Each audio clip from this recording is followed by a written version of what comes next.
As time passed, the forest became her home, her kingdom, her world. The animals continued to care for Akanisha, and she in turn cared for them. She let them hunt, but only as nature intended. They did not kill beyond what they needed. They did not waste life. They did not take without balance. And so the forest flourished. The trees twisted into breathtaking edifices, forming great canopies of protection. They bent to her will, not in submission, but in harmony. She spent her evenings beneath their shelter, resting in their embrace. In the rain, they shielded her. In the sun, they cooled her. In the cold, they wrapped her in warmth. Or was it that she protected them? That she judged them? Her presence alone had changed the order of things. The mere thought of Akanisha had stopped hunters from far and wide. The legend of Nyakalowa's forest had spread beyond the borders of her people.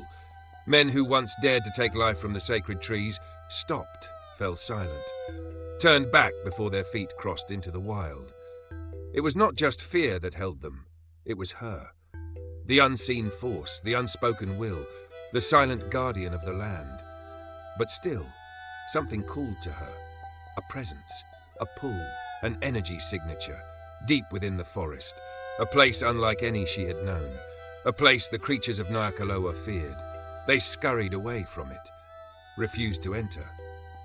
Yet it called to her. Seasons passed, and the pull did not fade. If anything, it grew stronger. And then, Akanisha decided. She would go. She would venture into the unknown. She would step into the energy field that reached for her soul. She had heard whispers once, not from the animals, not from the trees, but from her own people. Her people who feared her had spoken in hushed voices of a place, a pull deep within the forest, a place so alluring that even the strongest of men had to turn away, a place that tempted yet repelled, a place both feared and worshipped. Was this the same place, or was it just another fairy tale? She did not know, but she would find out. Akanisha ventured into the field's pull. The forest leading to the pull was unlike any other in the parts she had made her dwelling in the seasons past. Here it was old, vast, and woven with secrets as ancient as time itself. Its trees stretched toward the heavens, behaving strangely, their massive trunks wrapped in vines that pulsed faintly as though alive. The air here was different, thicker, charged with an unseen force, humming with something beyond the natural. It was as if the very essence of existence had folded itself into this place, layering time upon time, memory upon memory. Akanisha moved with careful steps, her bare feet pressing into the damp earth.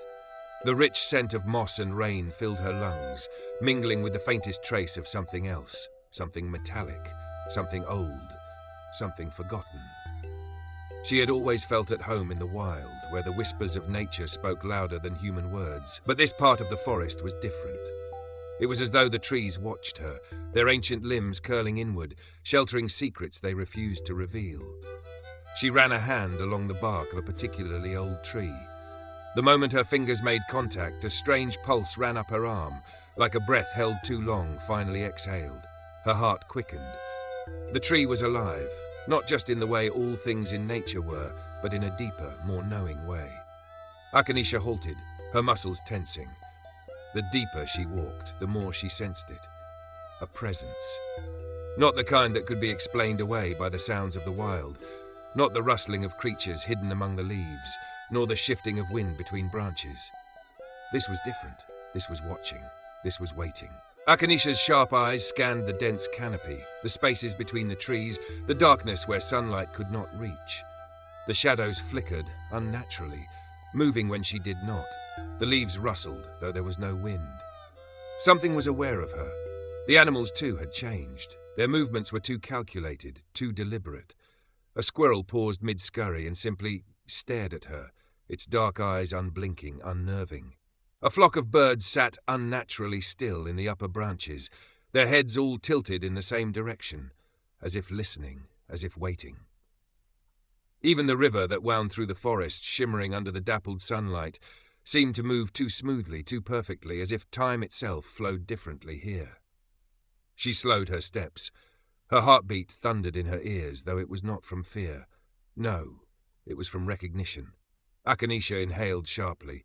Why did this place feel familiar? She had never stepped foot here before, never wandered this far into the heart of the unknown, yet something within her stirred, restless and awake. A memory unspoken, a call unanswered. She closed her eyes, listening, not just to the world around her, but to the silence beneath it. There was something beneath it, a whisper threading through the air, just out of reach, calling her. And then she saw it. The sanctuary. Nestled between the roots of the oldest trees, hidden beneath a curtain of cascading vines, was a place that had no name.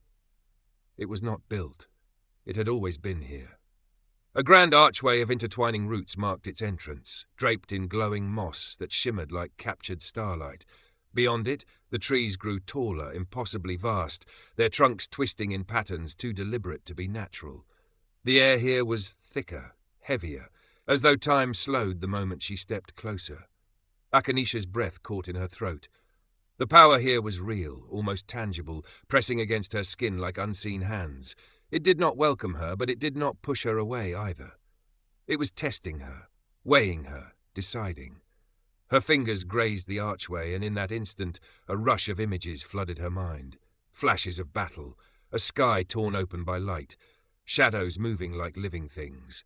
A serpent coiling around her arm, fangs dripping silver. A temple in ruins, its foundations still pulsing with forgotten power. Akanisha gasped, stepping back, clutching her chest. The visions were too strong, too real. She steadied herself. No, not now.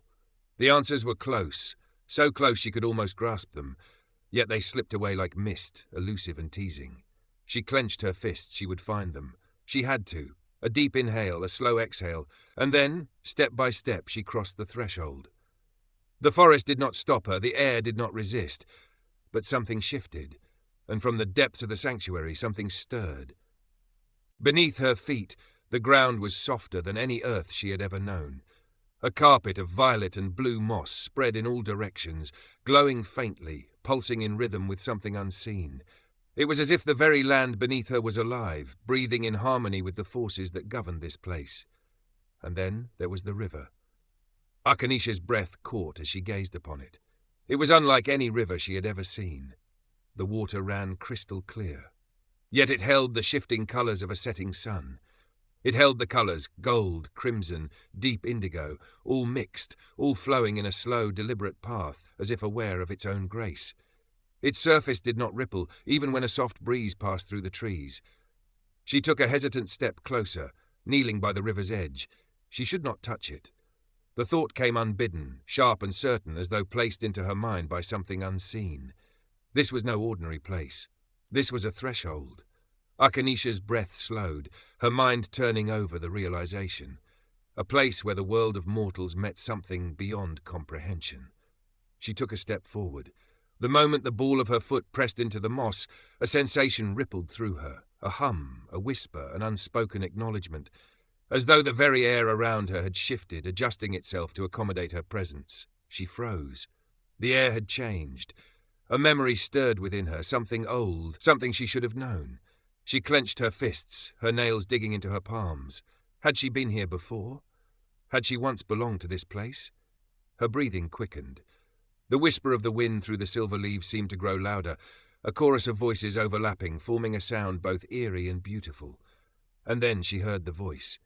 A low, melodic murmur woven through the wind, carried on the very breath of the forest itself. It spoke her name. Akanisha. She stiffened. The voice was neither male nor female, neither near nor far. It was everywhere, inside her, around her, beneath her, above her. She turned sharply, her pulse thundering in her ears. She was alone. Or was she? Shadows flickered along the riverbank, though there was no one to cast them.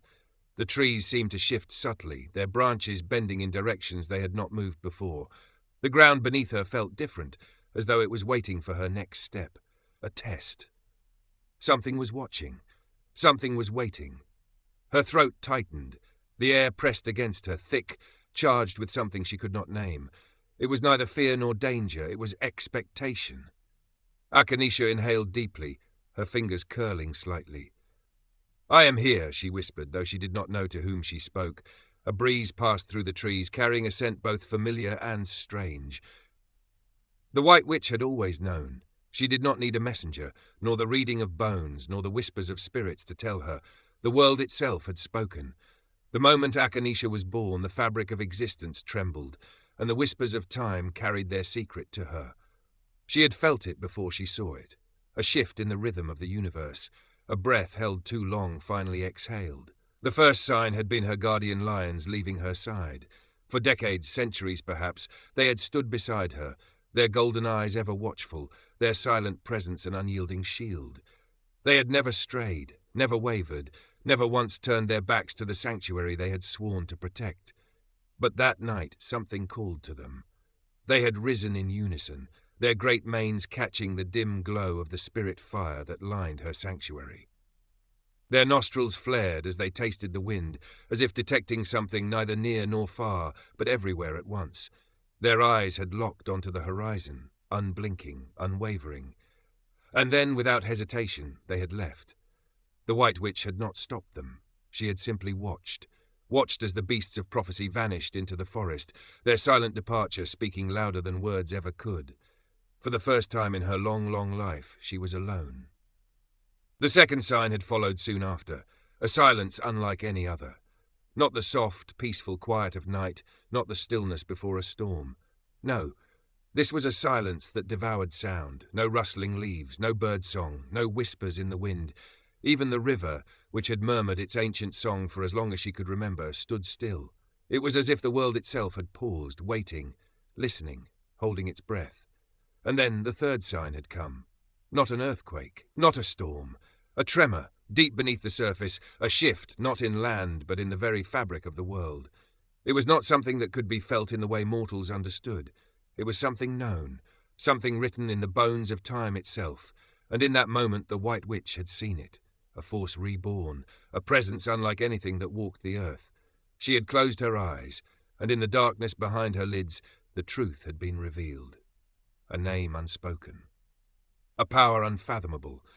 The entity she was destined to serve had arrived. She just didn't know its face. Not until now. Now, standing at the edge of her sanctuary, her blind eyes locked onto the figure before her, she understood. The vision had not lied. She could not see the girl with mortal eyes. Her sight had been taken long ago, traded for wisdom beyond the grasp of men. But she did not need eyes to know. The air around Akanisha buzzed, pulsing with an energy that no human could wield, no spirit could contain. It was raw, unbound, stretching across time itself, touching both past and future, shaping reality in its wake. The girl was young, yet eternal, mortal, yet divine.